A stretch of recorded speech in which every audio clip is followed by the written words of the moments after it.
It's been a while since we talked about Israel, and that's because it's mostly been a mundane, consistent war story, with Israel slowly dismantling and defeating Hamas, the group that's directly responsible for the October 7th massacre on over 1,000 Israeli citizens.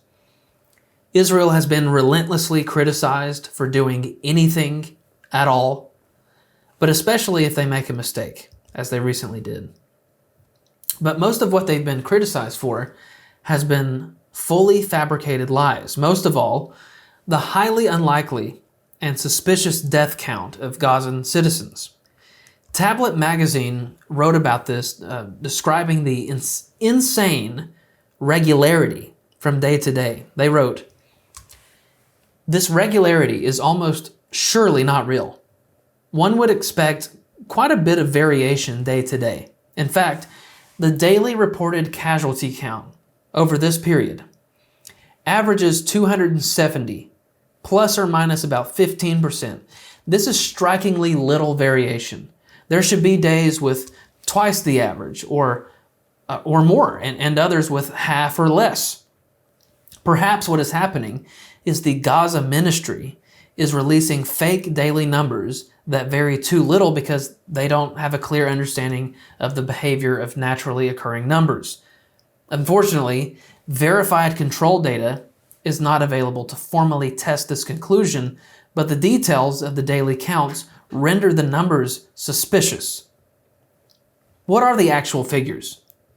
National Review wrote, "Netanyahu's figures suggest 1 to 1.5 civilian deaths per Hamas militant killed.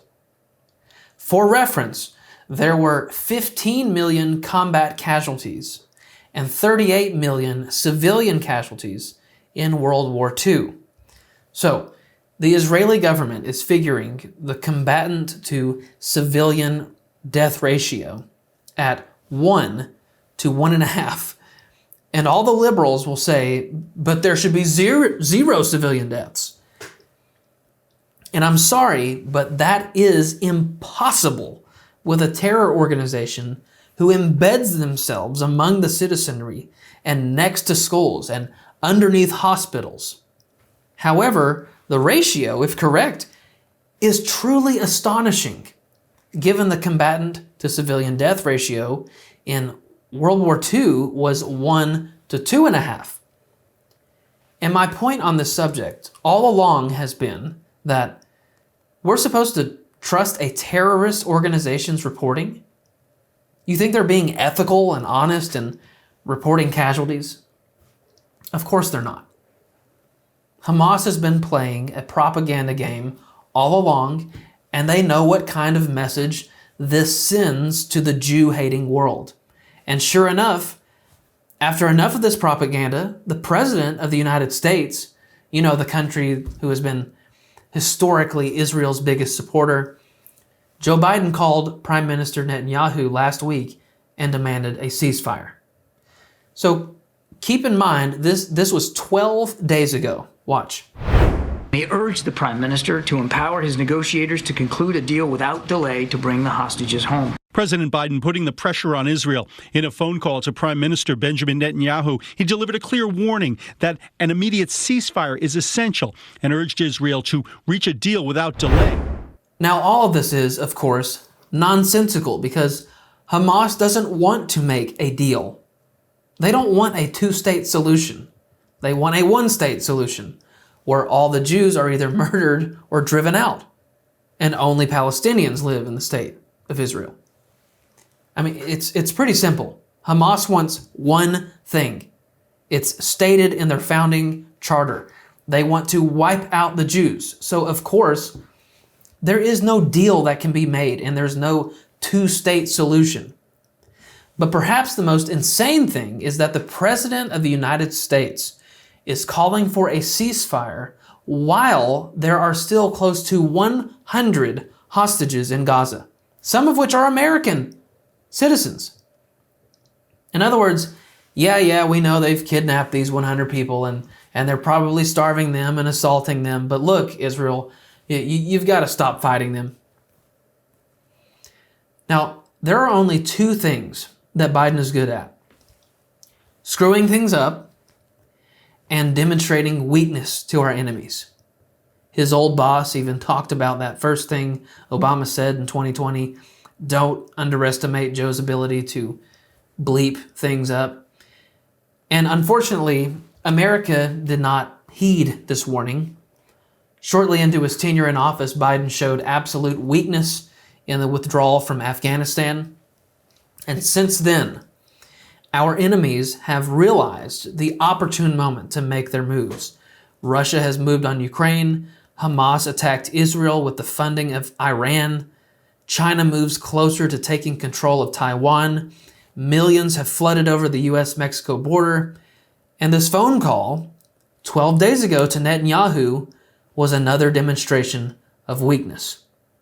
This is why, just a week later, this happened.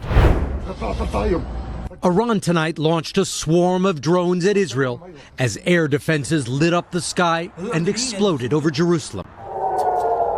For the last several minutes, we've seen these flares streaking all across the skies over Jerusalem.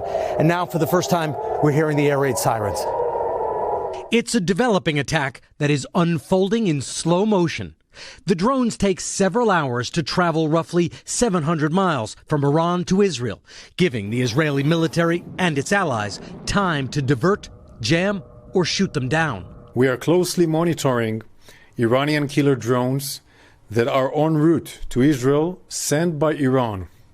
This is a severe and dangerous escalation.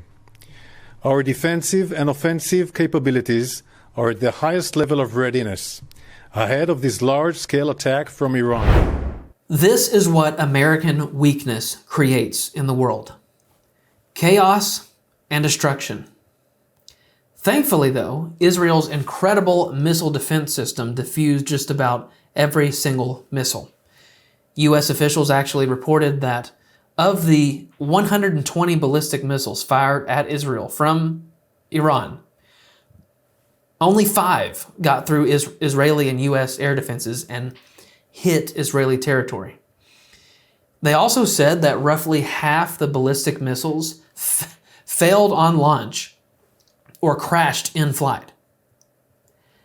Now, why did Iran strike Israel like this? Other than the fact that they hate Israel and want them dead, other than the fact that our president is publicly demonstrating laxation in support for Israel's efforts? Well, this is why. Watch. Iran says the attack is revenge for an airstrike on Iran's embassy compound in Damascus nearly 2 weeks ago that killed 7 members of Iran's Revolutionary Guard, including 2 top commanders. Although Israel has not acknowledged involvement, it is widely believed responsible. Iran's supreme leader said he considered the attack on the embassy compound to be an attack on Iranian soil. Now, why would Israel do such a thing? Why would they take out 2 of Iran's top commanders? Well, for a more legitimate reason than America killing Qasem Soleimani in 2020.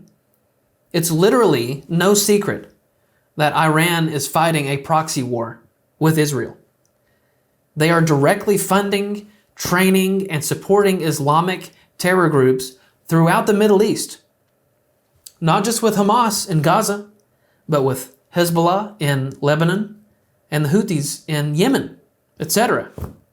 Now, of course, Israel is going to respond to this, and they've already announced that they will. But I think the more interesting story here is what NBC covered next. Hours before the launch was detected, President Biden today cut short a vacation weekend in Delaware, returning to the White House to consult with his national security team. Yesterday, the president said an Iranian attack could come quickly. My expectation sooner than later. President, what is your message to Iran in this moment? Don't. Wow, strong message, Mr. President. Well, of course they didn't listen, and if you don't pay close enough attention, you miss the subplot here. How did the U.S. know this was coming?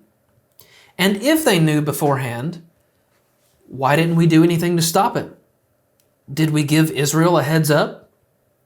Or was this all a ploy to perpetuate war? I don't know. But here's what Reuters had to say on this very subject.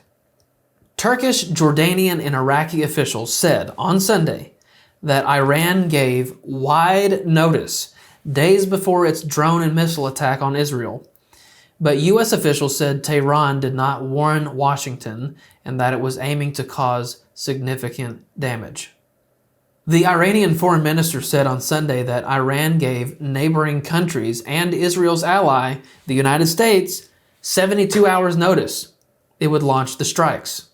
Turkey's foreign ministry said it had spoken to both Washington and Tehran before the attack, adding it had conveyed messages as an intermediary to be sure reactions were proportionate. Iran said the reaction would be a response to Israel's attack on its embassy in Damascus and that it would not go beyond this.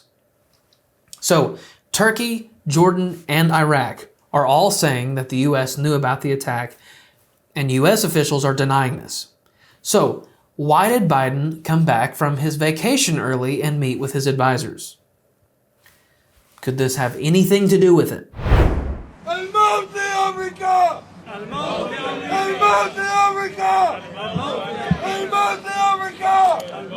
Malcolm X said, and I quote, "We live in one of the rottenest countries that has ever existed on this earth. It's not Genocide Joe that has to go. It's the entire system that has to go. Any system that would allow such atrocities and such devilry to happen and would support it, such a system does not deserve to exist on God's earth." And that was, of course, the supreme leader of Iran. That was actually some random guy in Michigan leading a crowd and chanting, "Death to America and death to Israel." That clip is from 8 days ago. 8. So right in the middle of all this. Notice the protester calls for Joe Biden's ousting. So here's my theory. You can take it or leave it. Perhaps Joe Biden needs the political support from these radical Jew haters and America haters this November. So he's finally giving ground to their demands, calling for a ceasefire, letting Israel face more attacks from our enemies, etc. What are you saying, Blake? I'm saying that Joe Biden is trying to preserve a voting bloc, and I don't like it. This is made all the more clear from the Biden administration's trying to downplay the attack, saying that it was just a show or a demonstration for the Iranian people in retaliation from Israel's precision attack on those two commanders. Former Israeli Prime Minister Naftali Bennett, though, completely rejected this claim, saying, "When you shoot 350 flying objects timed to hit Israel at the same moment, when you use 3 fundamentally different weapon types, cruise missiles, ballistic missiles, and UAVs, you're looking to penetrate Israelis' defenses and kill Israelis." Bennett also rejected Biden's team calling Israel's defense a win. Bennett said, "When a bully tries to hit you 350 times and only succeeds 7 times, you've not won. You don't win wars just by intercepting your enemy's hits, nor do you deter it. Your enemy will just try harder with more and better weapons and methods next time." When asked about Israel's response to this, Bennett said, "Israel's strategic mistake for the past 30 years was to play along this strategy. We always fought the octopus's arms, but hardly exacted a price from its Iranian head." Now, I want to show you one more clip. This is a testimonial from an Iranian-born woman. I'll just let her do the talking and then we'll break it down. It's become very apparent that you haven't been listening to anything that we've had to say for the past 2 years. But I was wondering if you could just lend me a few minutes of your time in this ungodly hour to hear us now. We've had to watch over the past 24 hours people clambering onto the internet to exclaim that Iran has the right to defend itself. In what capacity have you distorted this story to make the Islamic Republic the victim? That's I think what we're most curious about. When we were screaming for the past 2 years that they were lynching us, where were you? When we were screaming that they were killing Iranian women for not wearing a hijab, where were you? When they were lynching Iranian men from cranes for protesting, where were you? When we were explaining that this is a terrorist occupying force, where were you? But all of a sudden, everyone's graduated from Instagram School of Law to say that this is a violation of international law and Iran has the right to defend itself. First of all, you're not talking about Iran, you're talking about the Islamic Republic. What the Islamic Republic does is not a reflection of the Iranian people. We've been clear about what we want, which is peace. Second of all, you may have discovered the Middle East yesterday, but the Middle East didn't start existing yesterday. If you want to talk about an act of war, just a few days ago, a federal court determined that the attacks on Israeli embassies and Jewish centers in Argentina were conducted by the Islamic Republic and Hezbollah. That was in the 90s. That was in the 90s. Was that an act of war? How about the terror proxies that the Islamic Republic has created to foster regional instability? What did you think that they were there for? What did you think Hezbollah was there for? Hamas, Houthis, the militia groups in Iraq and Syria. Did you think that they were there to instigate a system of public schooling, education, to feed the poor, house the unhoused? What did you think that they were there for? Is that an act of war? Was October 7th an act of war? Are the rockets that Hezbollah fires into northern Israel on a near daily basis an act of war? And so when these senior IRGC commanders meet up with Hezbollah in a IRGC military base, okay, not an Iranian embassy, and Israel strikes, your response is to say that that is an act of war. If you had listened to us for the past 2 years, much less the past 45 years, you'd know that Iranians don't want war with Israel. We want peace with Israel. Iranian people inside of Iran have come out and said this over and over and over again. It's you that wants war with Israel. It's your hatred for Israel and your hatred for Jews that's pulling us into a war that we didn't ask for. Have we not suffered enough for the past 45 years that we now have to be used as pawns for your fantasies about war with Israel? Leave us alone. We don't want that. So if you want to support the Islamic Republic in putting Iranians' lives at risk and everyone's lives at risk, they just killed a 10-year-old Bedouin boy for this. Is that what you wanted? That was Elika Lebon. She comes from Iran and then the UK and now the United States. That pretty much sums it all up and explains the entire situation. So I have nothing more to say about it other than what is worth repeating.